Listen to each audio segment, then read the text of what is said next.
This is a picture of a power tower by Champ that I created using 3ds Max and a little bit of Photoshop. To get started here, I ended up using E3D Dozer tutorial blueprint creator.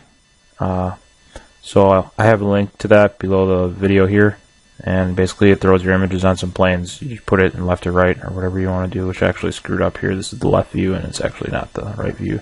So I dragged out a couple lines there from the create panel.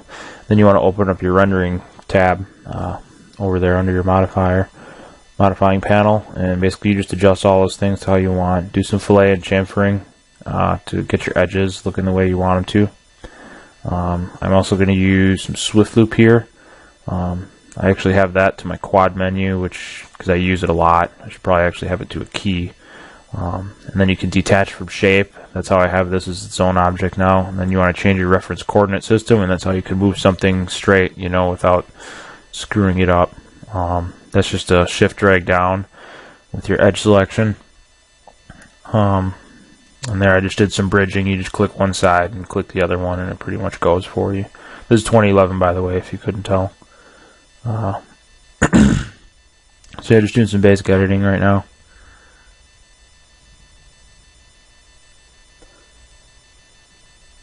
This piece actually ends up staying low poly, so we end up not screwing with it much more just because it's a little weird. We're not going to spend too much time on one little piece, it's just a little ridiculous. So here we're just kind of following the blueprint. Obviously these aren't exact blueprints, and you can do this with anything. You just take a picture of it and work on something. That's part of it. I just wanted to work on something, and there's some snaps there. Yeah, you got to right click on snaps on the top. Yeah, you see me clicking on it up there. Then you can you have to drag it on the handle, and then it'll go to where you want it to go. And there's some more fillet or chamfering. Yeah, I'm doing a little bit of bevel there, or just remove it. That works too. So more Swiftloop here, and then some extruding by local normals, I believe. Now we're doing some more beveling one by one. You can actually do that without using that at all. If you check out 3D Palace's website, that guy is really good at it. Like, you can just create some crazy stuff really fast. More Swift looping. Yeah, I actually saw Swiftloop when I was starting to get in 3D, and I instantly mapped it to a button or a right-click menu. There I did another detach as a clone. So basically I have another object there. I'm probably going to do it again right here if I keep going with these pieces. I don't know if I'm going to. Yeah, there we go. So more swift looping, maybe.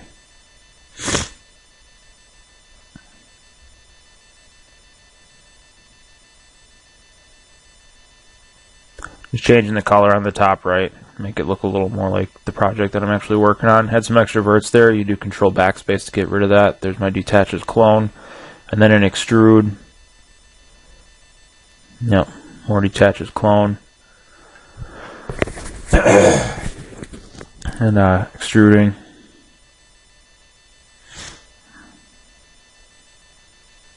Here we're going to create, this is like a little foot stepper piece on it. Here we actually put the circle into this, and it's kind of difficult. So what I do is I'll detach it, and then I'll do a pro boolean. That's what I'm looking for under there, but I screwed it up. It's under compound objects. Yep, and then I screwed up the subtract. You actually have to do a different setting on it. Here it is, union. Yep, so now they're together. And then basically you just want to connect as many of these things together as possible. There's a bunch of ways to do this, but I honestly always forget how to do it. So, and then you have to make sure that your cylinder on the right here is, aligned perfectly with your left one and all the points. So you can see it's like screwed up here, and you just got to sit there and keep working on it. It's not even that bad. It's never that bad. Usually you can always get your circle going in there with Pro Boolean. Apparently the old Boolean really stunk. And just remember to collapse it back to your edit poly when you're done, because I don't even think you can edit stuff in there like that. Yeah, it gets really pain in the butt here, 3ds Max, when you're trying to work on a small little piece. Yeah, you can see the window starts doing that. I'm assuming they must have fixed that in the new one. I'm not sure, because I think that part is actually really very small. So yeah, and you can see I think I just tried to put my turbo smooth on and it was jacked up. Or maybe it was okay. Oh yeah, yep, here you can, yep, see pieces just aren't even connected. So yeah, and you just put a turbo smooth on with one iteration or two, And then I think I try insetting here. Yeah, that really jacked it up. So you want to Control Z back out of that. Yep, and you start connecting things. Triangles are okay. So don't worry about, you know, as long as it looks decent. Like, you know, this obviously this isn't going to be going in a movie, but that would be acceptable for like game stuff, you know, or just for making a render like this, or just a picture for, you know, your portfolio. But, you know, if you're working at a company, which I wouldn't know anything about, you definitely want to watch that stuff, because I think your boss might get a little mad at you, you know, just having some dirty geometry like that. That's when you would actually want to, you know, maybe even skip the Pro Boolean and find a video for cutting a circle into it. But like I said, you know, if maybe your boss will be cool about it. I don't know. I haven't worked at a game company or, you know, movie company or anything like that yet. So here I'm using the line tool. Line tool's awesome. So I usually screw it up a couple times at first, you know. See, there you go, and then I get it. A little bit of symmetry there. Oh yeah, you want to use your extrude modifier on your line. That's how you get the thickness there. Yeah. So then when you put your symmetry on there, just click through some buttons, and then you can press the 1 key and it'll jump you into the first thing in your modifier. It works for like mirroring too. Yeah, I think that's what it's called, actually, the mirror button. Here you want to use your FFD on a box, and that'll get you your shape going here. Yeah, you can see I screwed it up there. Yeah, there you go. Because those little arm pads, they're kind of down. I think they came straight like that, but after you get your body on there doing your little stomach curls, yeah, the FFD will give you that little bumperooski down and whatnot. Yep. So and once again, right here, you know that piece is kind of screwed up, but there you go. All you gotta do is bend it back. Most of the issue is just getting in there and, you know, getting the piece started at least. So here I'm doing some freezing and stuff. There's a display panel on the right over there by your modify and create. It's the second one, and it's a little TV. Did some more chamfering here, and then usually when you do that with splines or lines, you want to remove some of those edges because it just creates a whole bunch, and you know, you can see it looks good enough right now. So probably actually should have taken that other line out there if you're paying attention. More extruding, remove those, yeah, because they always have like it puts 3 things on there, and I think that's just part of the line. So yeah, you got to remove that, otherwise when you extrude, it'll screw things up.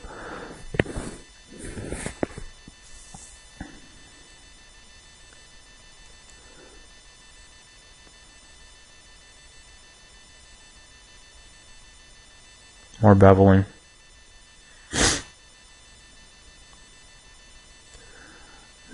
The piece behind the back is actually gray. I screwed that up. Yeah, if you go to material editor, you can go to view image down there, and you can right click in the Windows thing, and then you can open it up in Photoshop. So yeah, here's where I got pretty upset because I put the pictures on wrong, and then it just gets really annoying. So here I created another box below it. That's what the arm pad sits on. So and it's slightly smaller, and it's kind of weird. It doesn't actually tilt like that, but it does if you actually go look at it. It's not in my room. Yeah, the best way to probably model is to have the object right next to you. It's just really convenient. But I did this in my bedroom. Yeah, I did a little too much extreme beveling there, so I probably didn't have to do that. So, you know, you can cut some of those bevels out if you're going to end up following this. Or if you're just here to, you know, do a quick watch and learn thing. So, yeah, this green post goes into the blue, and there's actually a little circle in there. So, I ended up doing another Boolean in there and then shrinking it down. Not a really necessary step, but it ended up causing a lot more problems than it should have. So more swift looping and this detached thing, you know, to make those pieces. That stuff's easy, or you know, it is for me now. So because I'm getting the hang of it, still not pro yet. Really got to start getting into some sculpting because I kind of have this stuff down for the most part. Clearly, I'm not, you know, a movie guy yet or game designer, but once I get into some sculpting, you know, that'll be nice. I need to just start working on it more instead of working on this. Here I'm doing some target welding. Very useful. It's on the right click menu, and then it's on the bottom left. So basically I'm doing a little swift loop on the box. Or it wasn't working because I missed a weld there. Yeah. So that, just throw it in there. Yeah, don't even worry. Like you can see, obviously, if you're looking directly straight front at it, you know, the one out there, the actual piece probably isn't like that. Here, just a silly little cylinder thing on the bottom. Apparently I like looking at that picture. So, you know, I am kind of all over the place, but I hear some people are like this too. But it kind of stinks, you know, I gotta get better at doing one piece, one at a time. Here we're going to do a little bolt creation. And if you can see that little folder, it's in the top middle. It's for your graphite modeling tools. There's an object painter in there, which is really useful. One thing you should do though is, I don't know, I need to make like 5 different sizes, just scale them up and down. And then, because they always paint, you put it on your object and then your bolt's like the wrong size, and I actually had that issue here, so. Here I'm creating another cylinder inside for, this is the locking nut. So the trick here is, I just wanted to put a little bridge there. See, I had an issue because my piece is so small there. And I just, yeah, because locking nuts kind of have that little shape there. And then you want to select those edges with the ring, do a little chamfer to make it look like a bolt. And then you want to make your helix. Don't worry about what it looks like now. Now you want to change all your settings. Yep. Make it look like that. Yep, just those parameters on the right, yeah, you can see it right there, clear as day. And then you want to enable in your renderer, right-click all those spinners and bring it down, and you pretty much have a locking nut once you get it adjusted to your liking. And it looks, yeah, there you go.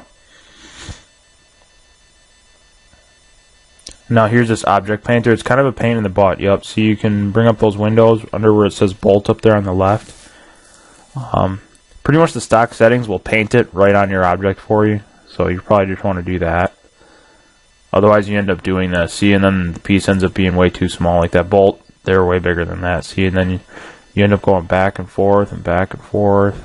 It just ends up being a pain in the butt. Yep, see, and then they got too big. And yeah, and you want to do your reset X for them. It's the only way to get them to reset, if you will. See, and now I made the mistake of adjusting it like that.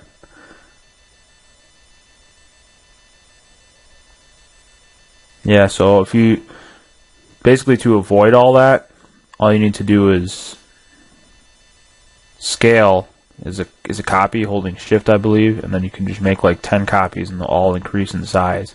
And just find the one that you need that'll fit right. Or you could like create, yeah, you should probably just create it near your object that they're going to be put on. That would probably help a lot. So, yep, and then you can pretty much just click anywhere and just throw them on there. So, yeah, if you didn't see that. So, it's the object painter, I believe. Might have a different name. Yeah, so here I am going with the bolts again. Yeah, and I forgot to put a washer on them. So, remember to put washers on your bolts, or make sure you're looking at your 3D project up close. You know, which I did, but it was just stupid of me to not do that. And that happens, you know, you make like stupid little mistakes and it ends up costing you another 20 minutes of adding a washer and redoing your object painter here. So, you know, to me those even look a little big, but that stuff, it's not a big deal. It's a feature on the piece, so it's whatever. Let's see, yeah, here you want to create a cylinder, and then you tessellate, and then you change the tessellate setting to the other one, and then that'll give you a shape like this. So, and then that middle piece needs to get welded, so, yep, see, because it screws up. So select through and select both of them, and then weld them, and there you go.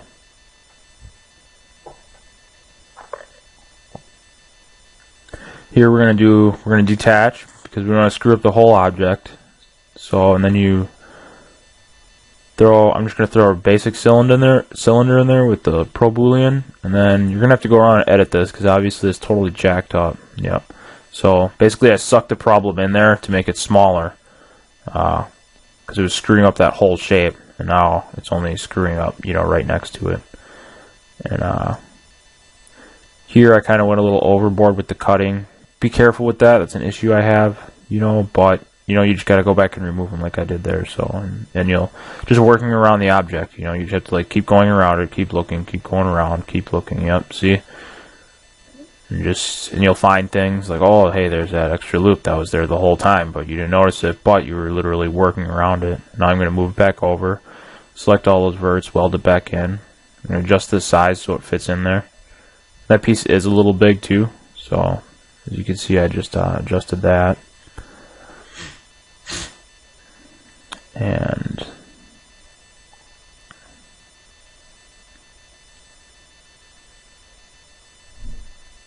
more detaching his object there. Just shift drag to the side to do that. I just cloned that piece using shift drag, and there I removed some of those edges because I went crazy on that. Oh, back to the object painter. So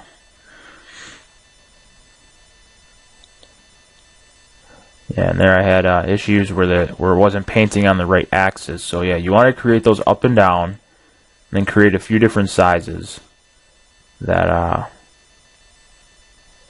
so in case one's too big, or before you format paint it, drag out a clone, put it up against it, and make sure it's kind of the right size. Yeah, see, because they're a little big, but it's whatever. It's 3D stuff. You want to make it look a little cool. So especially for like games, you know, you have certain features that you want. Like, you just got to make stuff stick out and catch the player's eye. Like, that's just how you do it. You know, if you're playing like a game, you notice that. Like, it's just, oh, that's a cool feature, but you notice it, and you also do not notice it. Or that's how I feel about it. Here we actually shrunk these down manually, and then the thread actually goes all the way through. Obviously, that's what a bolt does. So, and then just drag them out, and you know, you could go in there and remove a bunch of those edges on that helix. I actually didn't even look into that. Here I found another mistake where my cylinder didn't get put in the right way, and there's a way.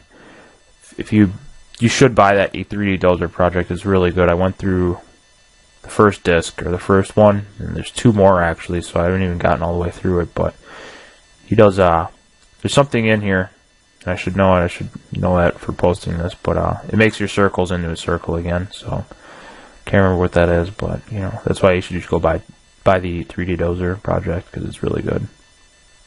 So I ended up doing this the ghetto way, which is just snapping all these, so, or, you know, I could have did it the right way, and looked into it. I pressed F1 for help, and looked in there. F1's really useful too, so if you're trying to do stuff, but, so, there I just extruded, and did some more swift looping in here.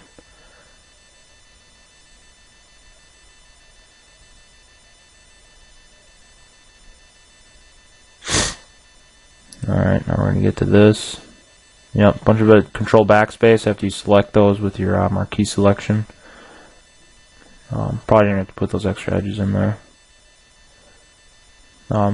Yep, so don't worry about that when you inset those things, turbo smooth them. If it looks good when it renders, it looks good when it renders, right? So.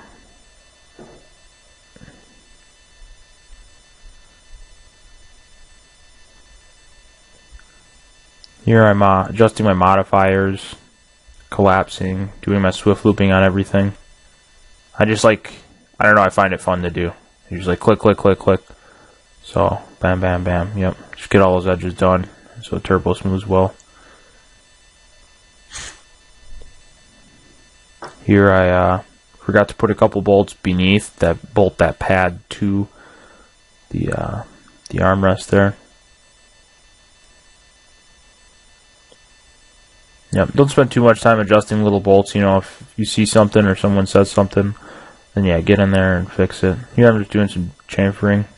See, yeah, and they render just fine. So don't sweat that too much. You know, when you put your turbo smooth on it, if that's what you do, and it just looks totally screwed up. Then here, this is the object. Or no, what is this? The outliner. Pardon me. Yeah, you press H to bring it up, and you can actually move stuff around. So if you go to maxscript.com. or script spot, type it in. Yeah, it's the first one. You can download it. Yep, I'm 2010, 2011, or I'm 2011. So, and then you literally just drag it into your viewport. So, and it's really useful. It actually gives you like a Photoshop layers, and you can drag and drop, I think. So, here I'm looking for some pictures. Can't really find anything. Checking out my front view. So I ended up just opening up in Photoshop with a view image thing, and we're going to do some Photoshop work now, so that looks really ugly. Not sure exactly why. So, yeah. More management here. See, we're kind of done with the modeling. You know, you're never done with anything. So, which is a cool part about 3D. You can always go back and visit projects, and just do a couple simple tweaks. You're like, oh yeah, look at that! Like, what an idiot! Like that's the way I usually feel about it. So I ended up throwing an unwrap on there. I'll have a link to that in my video for all the shortcuts for that. So I actually have another tutorial that's long, and it's like a 10-minute video, but it'll teach you all my shortcuts here. And I'm just stitching all these pieces together to make it flat. Yeah, and you could actually see it just now. It just happened on the screen there. The checkerboard like got connected to each other. So I'm like unfolding it. It would be like if you ripped the skin off of a person and laid it down flat. So that's kind of what I'm doing. But I'm ripping the skin off of this backrest and laying it flat so you can paint on it. And that's how it works and everything. So there. See, now it looks nice and clean right there on the left in the checkerboard. So then you want to save it. Yep. Find your folder, which this folder is not showing up in here, which is a really weird bug. Yeah, I should probably like email them. All those really old versions. So here we're going to do some Photoshop work. So I just straight up stole the color from the picture.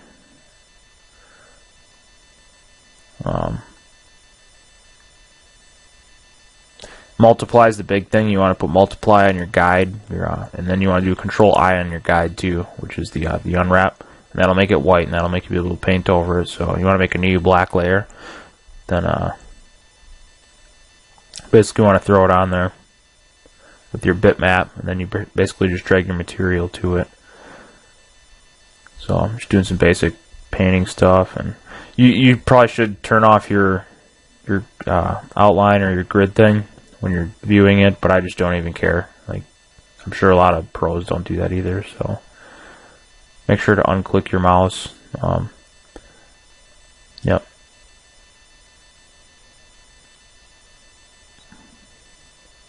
So basically I just grabbed that picture and then I dragged it over here, and now I'm going to recreate it myself, so which is kind of a fun part to do, if you will.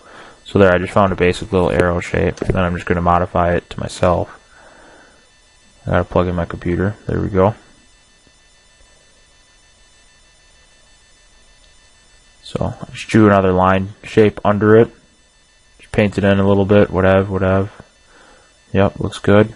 So I'm going to color it that red. And then for some reason some parts stuck up there. That's another weird thing. So basically here with my text, when I do things like this, you just drag through and grab something that looks like it. Do not spend a lot of time on that. That is a small thing. So like they probably have a champ text. So a lot of people, text is actually, it's like a field of work. So do not worry about that. And there's other ways to do this. I ended up using the puppet warp, which probably isn't the smartest way. So basically what I found is you just put a whole bunch on your shape. You can see myself kind of go through the progression here of learning how to use the puppet tool. Yep, so you just put a whole bunch so your shape doesn't move at all. And then I realized that was too high. So once again, put a whole bunch of pieces out there. Yep. And then there's a check mark actually in the top toolbar towards the right once you're done. So there we go. That A is clearly a little screwed up. Hopefully I fix it a little more. So yep. Yeah, because if you don't put a whole bunch, it'll screw it up. So yeah, that A is a little jacked up, but that's fine. Not a big deal. This isn't a text or Photoshop tutorial really, but more of a 3D one. So yep, and that's, I think F5 might be your character thing, and that's how you drag out your shapes, your text shapes, and do that. So, and then just, yeah, throw it in there pretty much in the middle. That's the marquee tool. And then I think it's Alt-Shift to the left, and then you can resize those. Yeah, Alt-Shift is how you drag that out. Yep, and then you can just copy it over there and right-click it. I think it's Control-T, and then right-click, and then flip it over. So now I'm looking for how to do this copyright symbol. There's some weird shortcut. I couldn't even figure it out, actually, so I ended up just literally copying it from the website. Yeah, I tried everything I could. And then my text actually got really screwed up here from that body word. So you basically just got to work through it and reset it. There we go. Finally figured it out. So.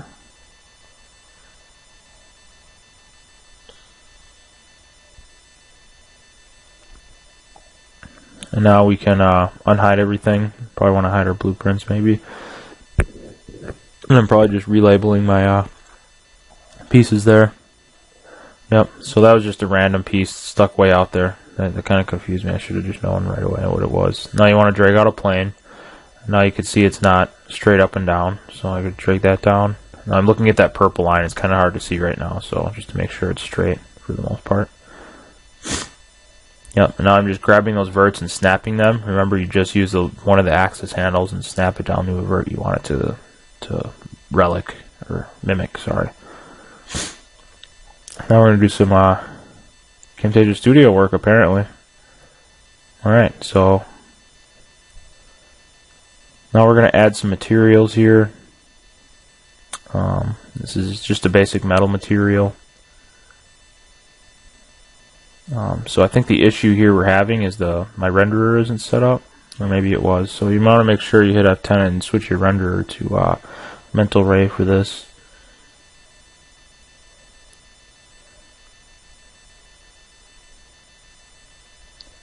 So I ended up doing what is this? It looks like a plastic, and I have a multi-sub object material, and then you store these materials inside of it. So if you actually want some more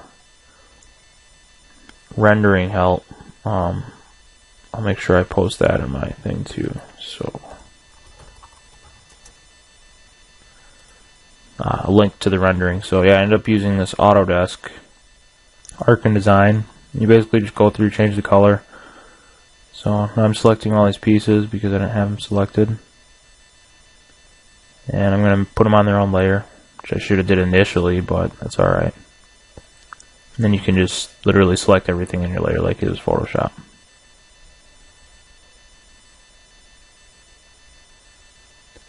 So that previous part, I put a matte shadow reflection on it, and that is the mental ray one. So basically you just want to turn your reflections way up and whatnot. So then Control C, or I like just dragging out the camera from the side pane. So yeah, then you should adjust your FOV to make it fit, and I'll click on some stuff in here, try to make it look better.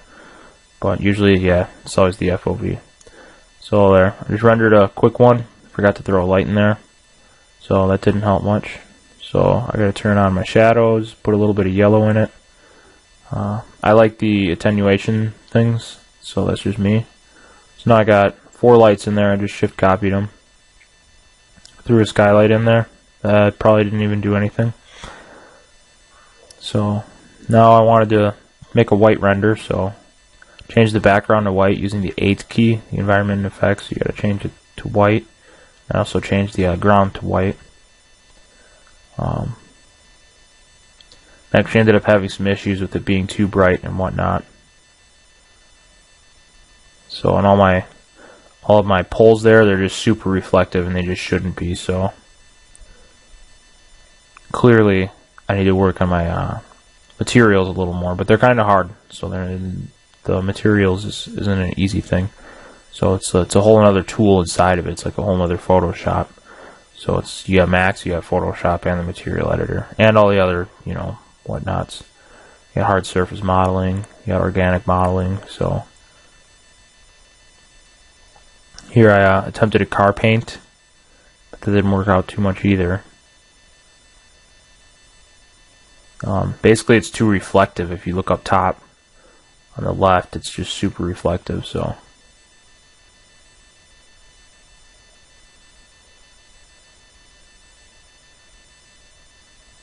yep, you can just see the piece reflecting on itself there. So I think I'm still going at it with the car paint here. Should probably just give up because it's not car paint or even close. So basically ended up copying a different material onto it, which is an architectural plastic.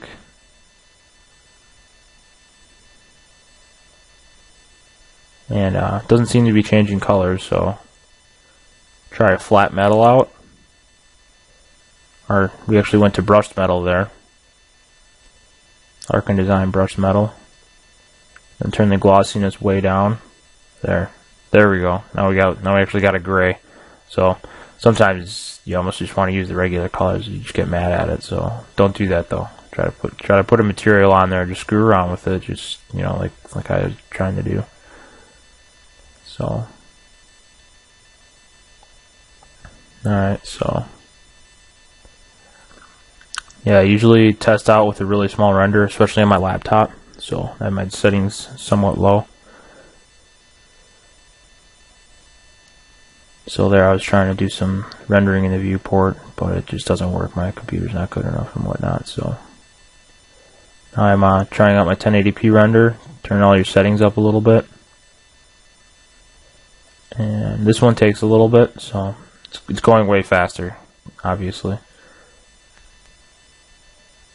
So, and that's pretty much it. So once your picture's rendered, you can hit the little save button up there, and you are good to go. So save your image and do whatever you got to do with it. So have a good day.